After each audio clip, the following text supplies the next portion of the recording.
사도행전 1장 6절에서 11절입니다.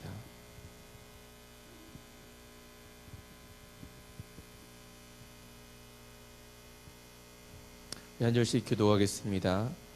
그들이 모였을 때 예수께 여쭈어 이르되 주께서 이스라엘 나라를 회복하심이 이때니까 하니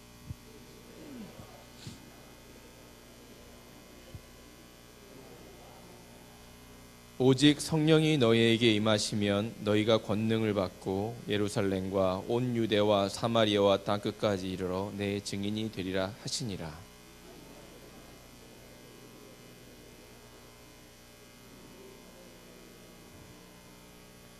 올라가실 때 제자들이 자세히 하늘을 쳐다보고 있는데 흰옷 입은 두 사람이 그들 곁에 서서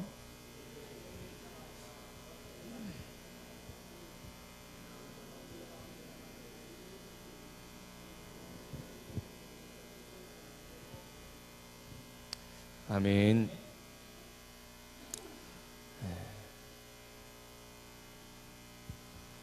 모든 그리스도인들이 기다리는 것이 있죠. 그것이 무엇일까요? 예수님의 재림입니다. 소망하죠. 근데 여러분 그리스도의 재림을 왜 기다리십니까?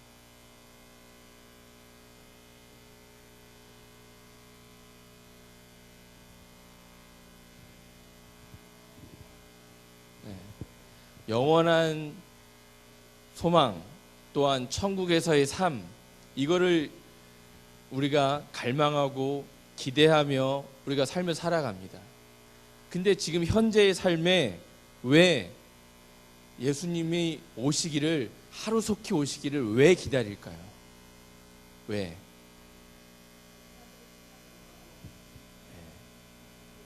결국은요, 따지고 이렇게 구체적으로 따지고 보면 나 편하자고 기다리는 거예요. 나 편하자고. 나 편하자고. 그죠? 내가 지금 삶이 너무 힘드니까 빨리 와서 이것을 끝내줬으면 좋겠다라는 거예요. 내가 그 믿음 지키고 있으니까 지금 오시면 내가 천국 갈 수 있을 것 같거든요. 그러니까 나 편하자고 예수님 빨리 오세요. 거기서 그만 머뭇거리시고 빨리 와달라고 자꾸 우리는 요청하죠. 근데 이 모습이 오늘 읽은 말씀에 똑같거든요. 6절에 보시면 뭐라 그래요? 그들이 모였을 때 예수께 여쭈어 이르되 주께서 이스라엘 나라를 회복하심이 이때니까 과연 언제 우리가 이 로마의 압제로부터 세상의 핍박으로부터 이 세상의 고난으로부터 언제 우리를 해방시켜 줄 거냐, 이걸 물어보잖아요. 그죠? 우리도 똑같은 거예요. 지금의 우리가 이 믿음의 생활을 지키고 있는 것, 삶을 살아가는 것 너무 힘들어요. 그러니까 빨리 하루속히 주님 빨리 오십시오, 어서 오십시오, 자꾸 갈망하다 보니까 거기에 너무 깊이 빠져들면 어디로 가요? 3단으로 가고 4단으로 가고 2단으로 자꾸 넘어가는 거예요. 근데 이렇게 그들의 질문에 예수님이 뭐라고 대답하셨죠? 7절에 보면 뭐래요? 때와 시기는 아버지께서 자기의 권한에 두셨으니 누구의 알 바 아니래요? 너희 알 바 아니래요. 우리의 알 바 아니래요. 그러니까 우리가 아무리 주님, 주 예수님 어서 오십시오 빨리 해도 예수님의 말씀은 너희 알 바 아니다. 네가 왜 내가 오는 걸 자꾸 재촉하냐라고 이야기하시는 거죠. 이러한 것은요, 구약 시대부터 계속 전해져 내려오고 있었죠. 메시아 대망사상이라고 이렇게 이야기를 하는데 예수님 당시 그들의 삶이 힘들었잖아요. 그죠? 이스라엘 로마의 식민지로서 압제에 시달리고 있었고 예수를 믿으면 잡아가기도 하고 박해하기도 하고 옥에 가두기도 하고 현실적으로 예수님을 믿고 살아가는 것이 어려웠습니다. 이런 자신들의 삶 때문에 이것을 자신들의 삶을 한 방에 해결해 줄 누구를요? 메시아를 기다리고 있었죠. 근데 기다렸는데 그 메시아가 왔잖아요. 근데 어때요? 모르기도 했고 그를 쫓아다녀 봤지만 여전히 핍박받고 어렵고 힘들었잖아요. 그럴 때마다 계속 제자들이 질문하기, 이때이니까 저때이니까 도대체 언제 우리를 회복시켜 줄 거냐 계속 질문하고 묻고 반문하고 하죠. 예수님 공생애 3년 동안 계속 묻습니다. 그렇죠? 이때입니까? 저때입니까? 언제까지 기다려야, 주님 언제 오실 겁니까? 나 살아계실 때 오실 겁니까? 아니면 내가 죽어야 다시 오실 것입니까? 자꾸 묻잖아요. 메시아를 눈앞에 두고도 그들은 자신의 삶이 어떻게 해요? 정치적으로 또한 다른 것으로 이렇게 뒤집어지는 사건을 계속해서 기다리게 됩니다. 근데 그러한 기다림을 가지고 있는데 예수님이 어떤 사건이 벌어져요?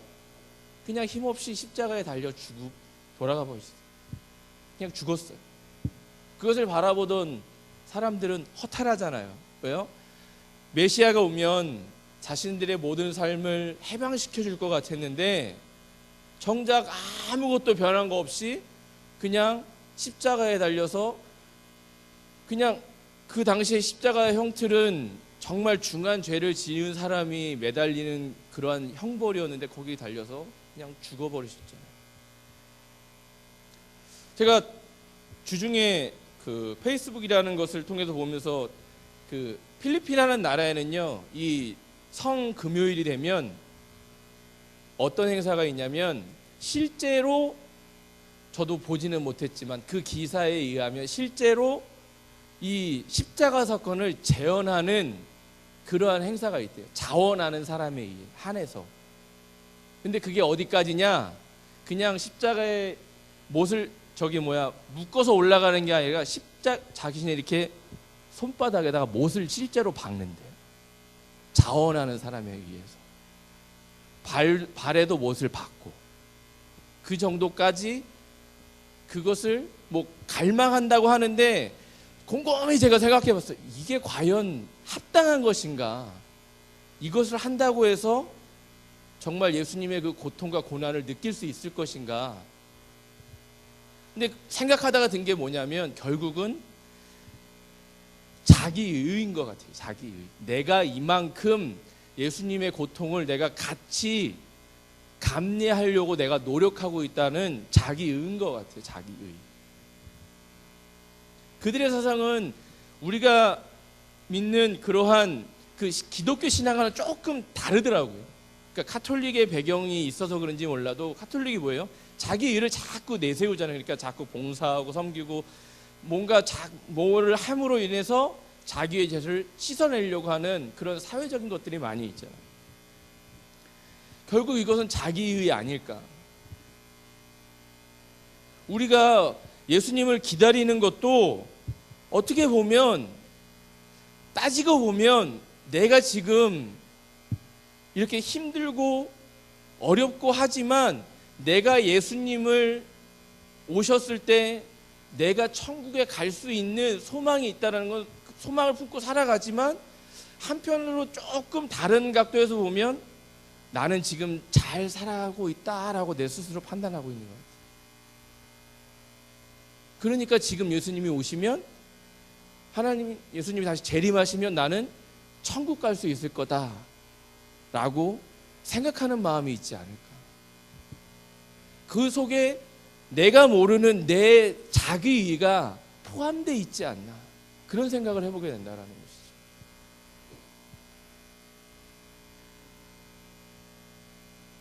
제자들도 마찬가지였을 것 같아요. 예수님을 기다리던 사람들도 마찬가지였을 것 같아요. 자신들의 삶이 힘들고 어렵지만 지금 메시아가 오시면 자기들을 마치 구원시켜주고 해방시켜줄 것 같은 그러한 생각들, 그런 거 바탕이 뭐예요? 자신의 삶이 지금 세상 사람들과 다르다라고 판단하고 있는 거예요. 스스로. 그렇죠? 이스라엘 민족이, 유대인들이. 근데 기다리던 메시아가 왔지만 알아보지도 못했을 뿐더러 같이 동행한 제자들까지도 계속해서 반복해서 이때니까 저때니까 계속 얘기하고, 예수님이 십자가에 못 박혀 돌아가시자마자 각자의 삶의 자리로 다 뿔뿔이 다시 흩어지잖아요.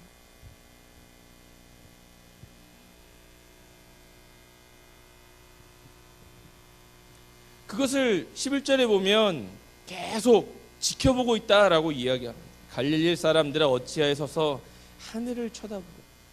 여러분, 무엇인가 기대하고 있는데 그것이 왔어요. 근데 아무것도 그 기대한 것을 채워주지 못하고 십자가에 돌아가 죽으시고 다시 그냥 하늘로 올라가 버렸어요. 어땠을 것 같습니까, 여러분? 기분이 굉장히 허탈하고 허무하고 때로는 시리에 빠진 사람들도 있었을 것이고 실망한 사람들도 있었을 거예요.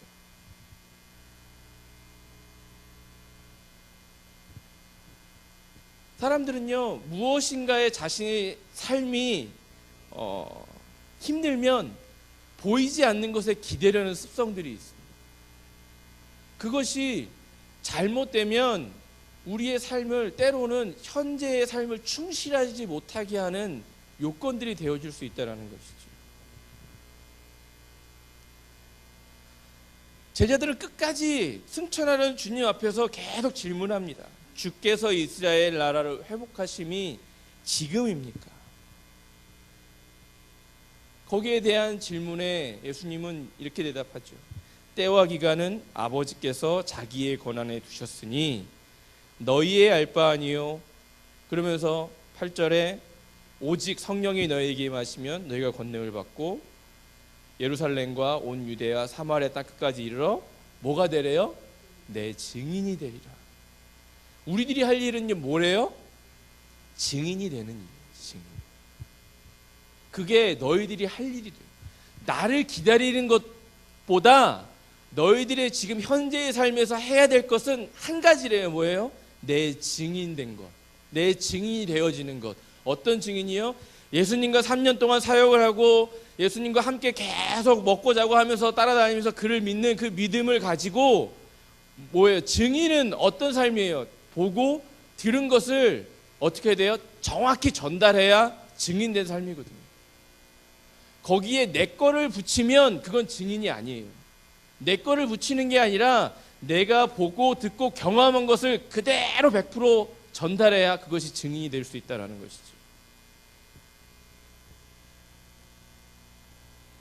우리가 가지고 있는 그 관심, 언제 주님이 오시는가, 우리를 회복시켜 주는가, 그게 아니라 너희들이 지금 관심을 기울일 일은 오직 한 가지, 세상에 나가 내 증인된 삶을 살아가는 것이다 라고 이야기하고 있는 것이죠.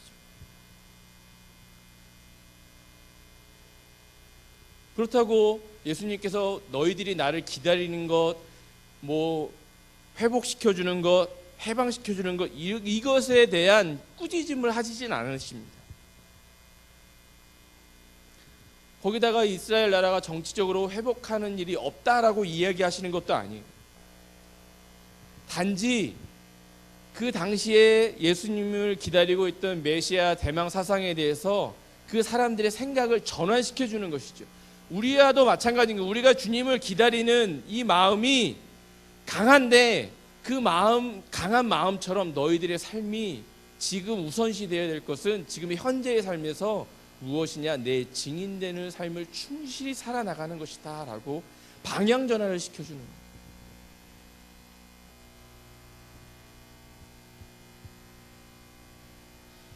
여러분, 하나님 나라가 어느 때는 이루어진다라는 것은 당연한 사실이잖아요. 그렇죠?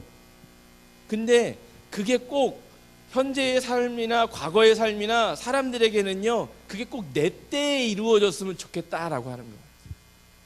무엇인가 업적을 내 때에 이루기를 원하는 것 같아요. 그러다 보니까 자꾸 질문하는 거죠. 이때니까 저때니까 지금입니까 언제입니까?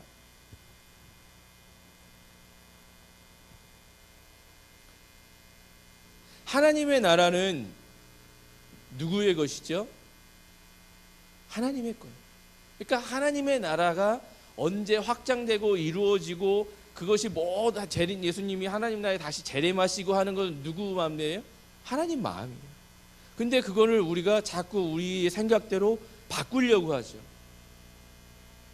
우리의 기도의 모습도 그런 것 같아요. 자꾸 하나님의 때는 인정하지만 그 하나님의 때보다 내가 생각하는 때가 더 중요하다라고 얘기하면서 자꾸 빨리빨리 무엇을 어느 때까지 해주십시오. 자꾸 그렇게 요구하면서 기도하죠.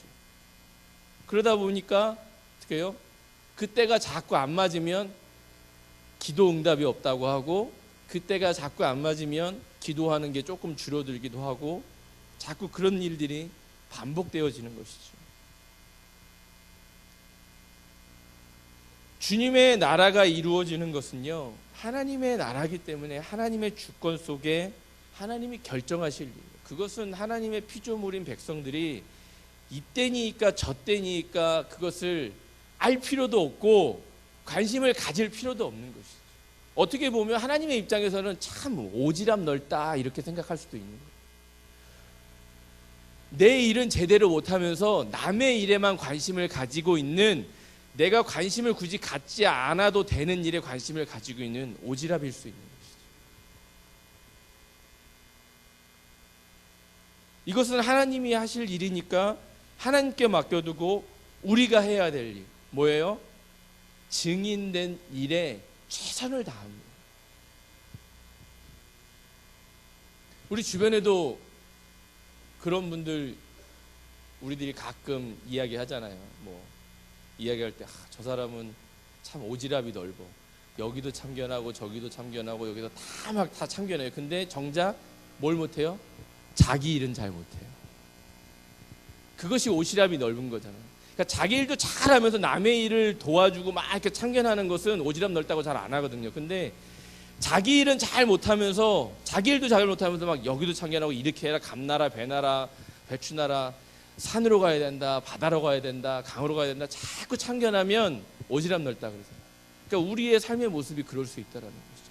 내가 증인된 삶을 잘 살아가지 못하면서 자꾸 주님의 나라의 일에 감나라, 배나라, 지금 와라, 지금 오면 안 된다, 내가 좀 편하니까 조금 이따 오세요, 내가 좀 힘드니까 지금 오세요, 자꾸 요구하는 것은 마치 그런 모습이라는 것이죠.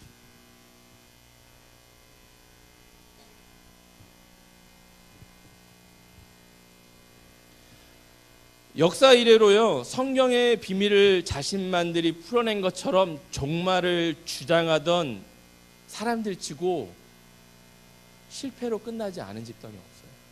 그렇죠? 지금도 있잖아요. 지금도 여전히 그 때를 주장하면서 종말을 주장하는 사람들이 있잖아요.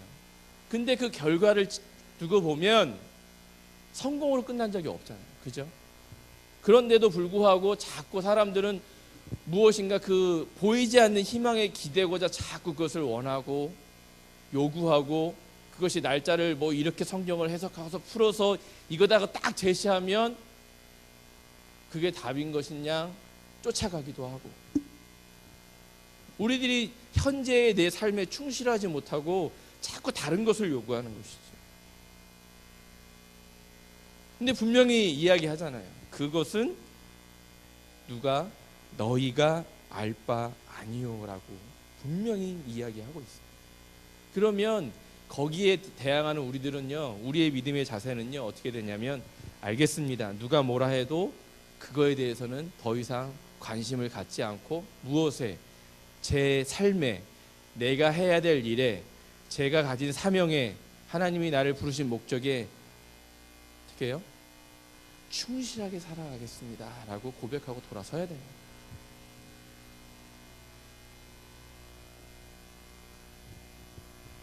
쓸데없는 일에 관심을 접으면요, 진짜 내가 해야 될 일이 보인다라는 것이죠. 교회가 가져야 할 기대는 땅끝까지 이르러 내 증인이 되리라는 주님의 사명을 품는 것이죠. 또한 그 교회에 모인 모든 성도들은요, 그 뜻을 가지고 사람들의 모인 하나의 공동체죠. 그러면 그 증인된 삶을 살아내야 되는 거예요. 그 시기와 때를 알아내는 것이 중요한 것이 아니라, 그것보다도 먼저 앞서 그 증인된 삶을 먼저 살아갈 때 어떻게 해요? 우리의 사명을 다할 수 있는 것이라는 것이죠. 삶의 현장에서 우리의 삶도 제대로 살지 못하는 우리가 주님의 나라에서의 삶을 제대로 살아낸다는 것은, 그것은 좀 아닌 것 같아요. 우리가 그러잖아요. 눈에 보이지 않는 사람에게 무엇인가를 잘하겠다라고 하는 것보다 어떻게 해요? 현재 내 앞에 있는 사람에게 충실하고 잘하라고 이야기하는 것처럼 마찬가지인 것이죠. 언제 올지도 모르는 그러한 삶에 빠지고 생각되어져서 그것에만 충실하려고 하는 게 아니라 지금 현재 내 삶에 충실하고 최선을 다할 때 그곳의 삶도 잘 살아낼 수가 있는 것이죠.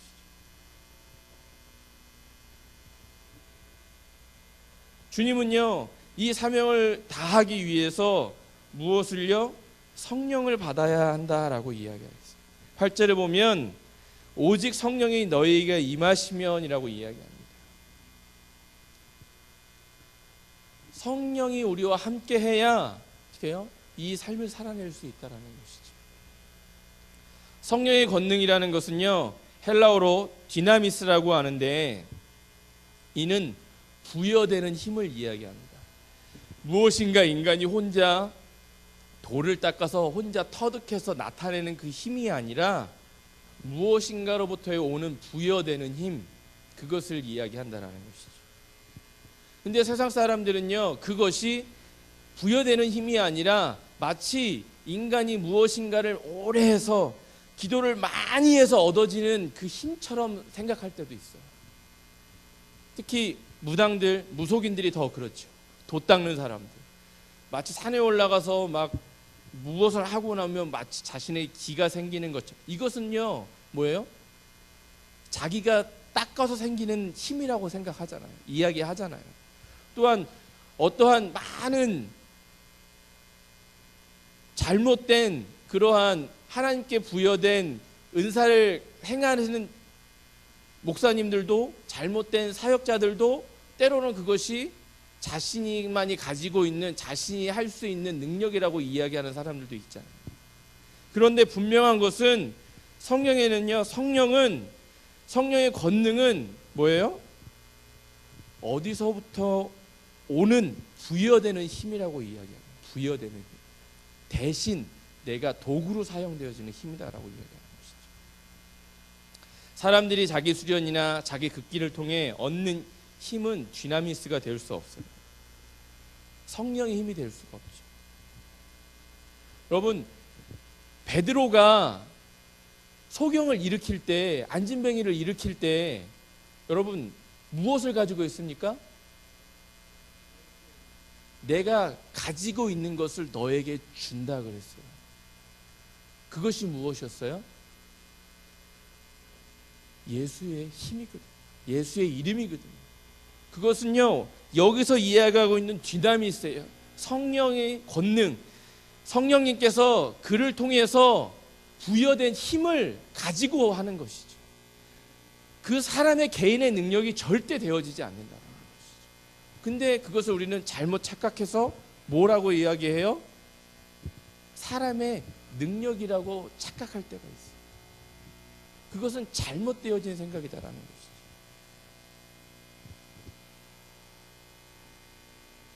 세상을 뒤집거나 혁명을 하는 것은요, 권능이 아닙니다. 천지개벽시키는 것도 권능이 아닙니다.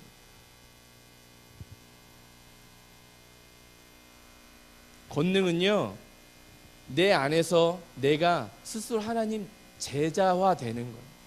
그래서 그것을 가지고 삶을 살아나갈 때 나와 함께하는 사람들이 똑같은 그 삶을 걸어나가게 하는 힘을 가진 능력, 그것이 성령의 권능이 되어질 수 있는 것이죠. 즉 예수님의 증인된 삶을 살아내게 하는 것. 삶을 살아가다 보면 사람들은 정치적인 일이 크고 경제적인 일이 크고 교육이니 문화니 이런저런 일들이 큰 것처럼 이야기를 하기도 합니다. 그래서 교육을 제대로 받지 못하면 삶을 제대로 살아내지 못한다라고 이야기할 때도 있어요. 그런데요, 따지고 보면 우리가 삶을 살아가다 보면 그것이 정답이 아니라는 것을 쉽게 알 수 있죠. 여러분, 과거에 초창기 때 우리나라에 기독교가 들어왔을 때 많은, 또한 한국 교회가 부흥을 많이 되었을 때 목사님들의 그 교육 상태를 보면요, 지금의 목회자들하고는 되게 큰 차이가 있잖아요. 제대로 배우지도 못하고 무엇인가 교육을 받지도 못했는데도 불구하고 지금의 사역하고는 큰 차이가 있다는 것을 우리가 쉽게 알 수 있거든요. 그러면 결국은 뭐예요? 교육 중요하지만 그것보다 무엇인가 중요한 것이 있다라는 거예요. 그것이 뭐예요? 성령의 권능이죠. 거기서 부여되는 힘이라는 것이죠. 그것이 함께하지 않으면 결코 뭐예요? 하나님의 일을, 하나님의 나라를 확장하기 위해서 단 한순간도 아무것도 할 수 없다라는 거예요. 더군다나 예수의 증인으로 산다는 것은 개인적인 능력으로는 불가한 것이죠. 오늘 본문에 보면 오직이란 말이 있습니다. 오직, 온리, 이 길밖에 없다라는 것이죠. 예수님의 증인으로 살기 위해서는 오직 이 길 하나, 무엇이에요? 성령 하나. 이거밖에 없다라는 거예요. 이게 없으면 그 길을 어떤 방법으로도 살아낼 수 없다라고 이야기하고,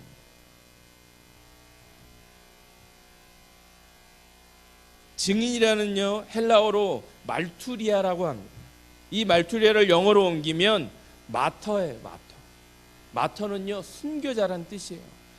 증인은 결국 순교자의 삶을 살아내야 된다는 것이죠. 여러분, 파리에 가면 유명한 언덕이 있어요. 몽마르트 언덕. 이 몽은 산이라는 뜻이고 마르티르는 순교자라는 뜻입니다. 옛날 그 자리에 사람들이 순교를 당했다라는 그 뜻을 해서 순교자의 마을이라고 해서 몽마르트 언덕이라는 이름이 지어졌죠. 교부 클레멘트는요, 순교자들을 이렇게 이야기합니다. 피 흘리기까지 증거하는 사람이 순교자다. 순교자만이 증인이다.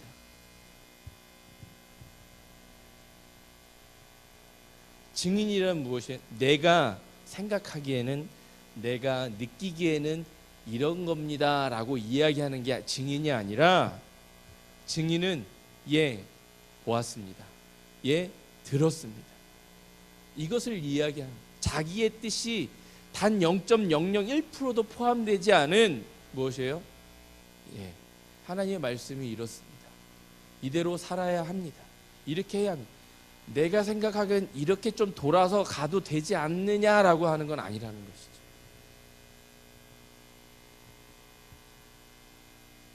교회는요, 그리스도인들은요, 내가 경험한 복음을 증언하는 곳이에요. 우리가 복음을 증거할 때요, 다른 사람들의 복음 간증을 이야기하는 것보다 여러분 실제로 내가 경험한 예수를 이야기하는 게 훨씬 빠르다. 누군가를 통해서 간접 경험한 것을 이야기하는 것과 내가 직접 경험한 것을 이야기하는 것은 대화 자체가 다릅니다.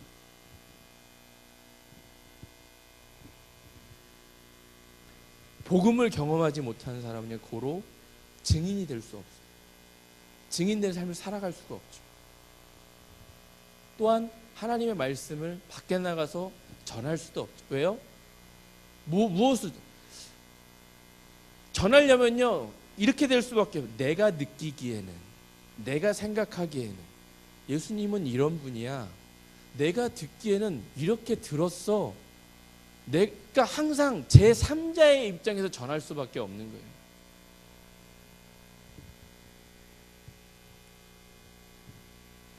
요즘 여러분 길거리에 가다 보면 이런 것들이 가끔 붙어 있죠. 교통사고가 걸린 현수막, 거기에는 뭐가 나와요? 목격자, 이 사고를 목격하신 분은 연락 주시기 바랍니다. 근데요, 내가 그것을 보지 못했으면 그곳에 갈 수 있을까요? 못 갑니다. 갈 수가 없어요. 복음을 증거하는 것도 마찬가지예요. 내가 경험하지 않았으면 복음을 증거하러 나갈 수가 없는 거예요. 내가 경험해야 나갈 수 있죠.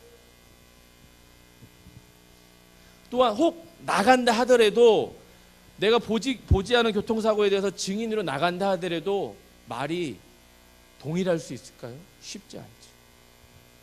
그 상황을 정확히 재현해낼 수 있을까요? 없죠. 왜요?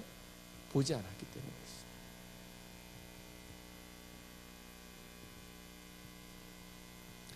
고로 증인되는 삶은요, 어떻게 해요? 피 흘리기까지. 이것은 뭐예요? 내가 손해를 보더라도 바른 것을 이해하게 하겠다라는 것이거든요. 우리가 증인된 삶을 살아가면요, 결국은요, 세상에서 손해를 볼 수밖에 없어요. 그러다 보면 피를 흘릴 수밖에 없어요. 그러다 보면 어떻게 해요? 순교자의 삶을 살아갈 수밖에 없는 것이죠. 한때 유행했던, 사회에서 유행했던 것이 내부 고발자에 대한 영화들이 많이 나왔죠. 지금 한참 세계적으로 우리나라에서 이슈화되고 있는 것이 여러분 무엇입니까? 미투 운동. 미투. 이것이 무엇이냐면 권력자들로부터 당했던 성적 착취를 고발하는 거거든요.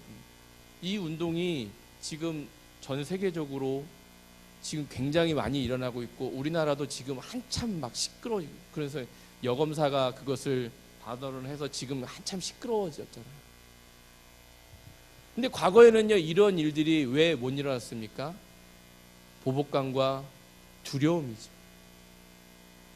여러분, 우리가 예수님을 세상에 나가서 시인하고 예수님의 복음을 증거하면요, 때로는 그 사회에서, 공동체에서 어떤 일이요?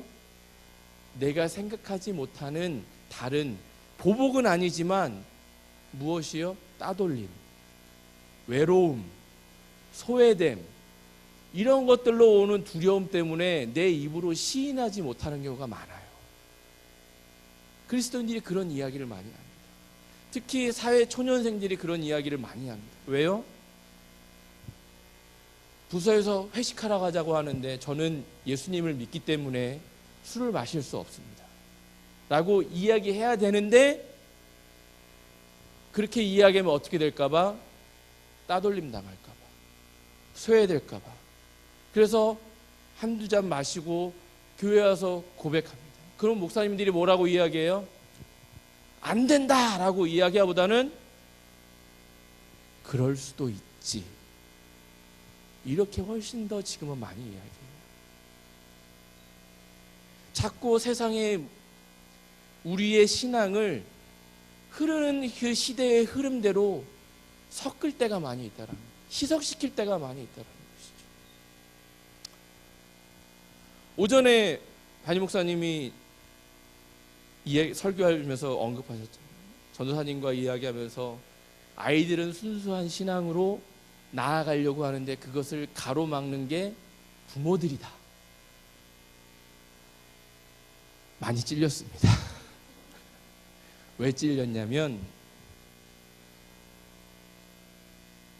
중고등부가 토요일날 모임을 갔거든요.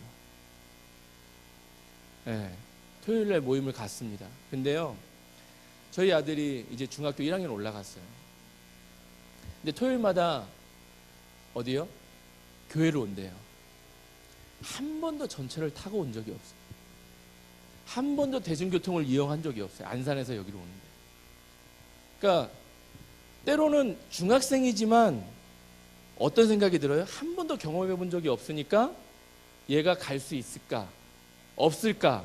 이 고민하면서 뭘 말해요? 한 번쯤은 같이 가봐야 되지 않겠느냐 하면서 걸림돌이 되는 거예요. 그리고 토요일날 이제 중학생 올라가니까 얘가 요즘 학원을 다니는데, 학원에서 이렇게 뭐 보충 수업이 있으면 이제 저도 모르게 무의식적으로, 저도 목사지만 너 학원 수업 있잖아, 이렇게 이제 무의식적으로 내뱉어 버리는 것이죠.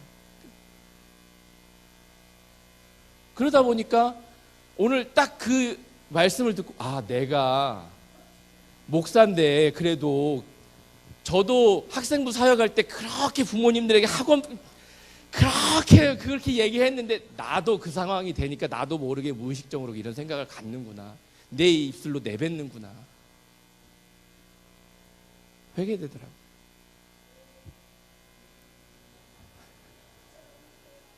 네.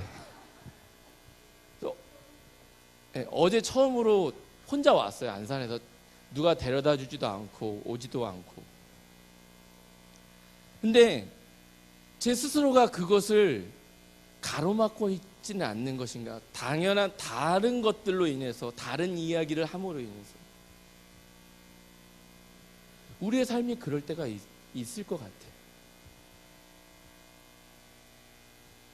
내 스스로가 무엇인가 느끼고 내 스스로가 무엇인가 잘못되어졌다는 것을 할 때 내 스스로가 뭔가, 여러분, 이것을 입 밖에 이렇게 내놔야 제가 다시는 안 가로막을 것 같아서 얘기하는 거예요. 다시는 이야기 안 할 것 같아서 얘기하는 거예요. 제 스스로가 제 안에 내부 고발자가 되듯이 이야기하는 거예요. 여러분, 자신의 그러한 두려운 것들을 극복하기 위해서는요, 그러한 소외됨을 극복하기 위해서는요, 무엇이요? 용기가 필요한 거예요. 그래야 더 이상의 그것을 막을 수 있는 것이죠. 혹 그것이 그 사회의 무리에서, 공동체의 무리에서 피해를 받는다 할지라도 그거를 받을 각오가 되어져 있어야 합니다. 그래야 어떤 삶이요? 증인의 삶을 살아갈 수 있는 거예요. 사도행전은 거듭 계속해서 강조합니다. 2장 32절에, 3장 15절에, 5장 32절에, 10장 39절에 보면 베드로는 우리가 이 일의 증인이다라고 계속해서 이야기해요. 이 일에 대한 증인이 뭐예요? 예수 그리스도의 복음에 대한 그 일의 증인이 결국 누구예요? 우리밖에 될 수 없다라는 거예요. 그렇기 때문에 그 일을, 그 삶을 살아가려면 피 흘릴 수밖에 없다.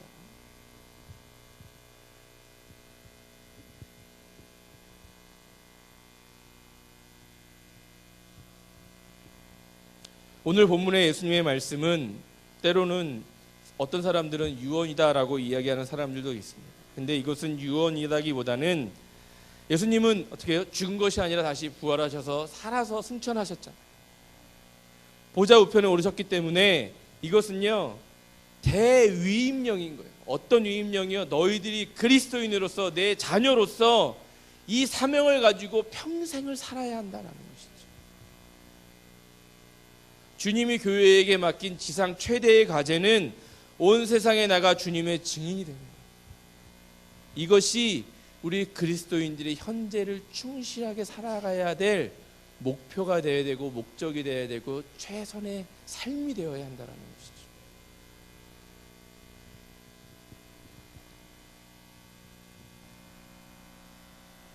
여러분, 우리의 삶이 지금의 어떤 삶을 살고 있는지, 왜 내가 예수님을 기다리고 있는지 한번 곰곰이 생각해 보셨으면 좋겠어요. 왜일까? 왜일까? 왜일까? 내 마음속 깊은 곳에 있는 것까지 한번 고민해 보셔야 될 것 같아요. 똑같이 이 당시의 사람들처럼 무엇인가 나를 회복시켜주고 내 고통을 다 없애주고 그게 다라면 우리는 예수님의 오심을 잘못 기다리고 있는 거예요.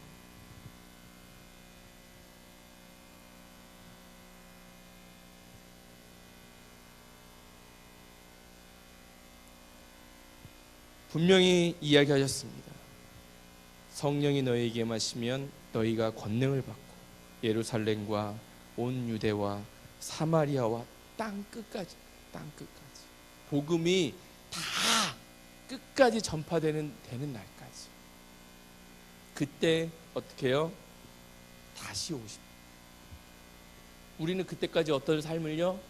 증인된 삶을 최선을 다해서 내 때에 오시든지 다음 때에 오시든지 상관없이 지금의 현재의 삶을, 증인의 삶을 최선을 다해서 살아나가면 우리는 우리의 사명을 다하는 거예요.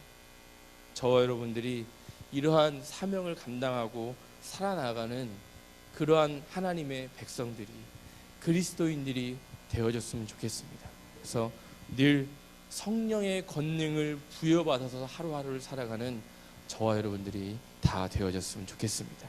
우리 시간에 예수의 피를 힘입어 찬양하면서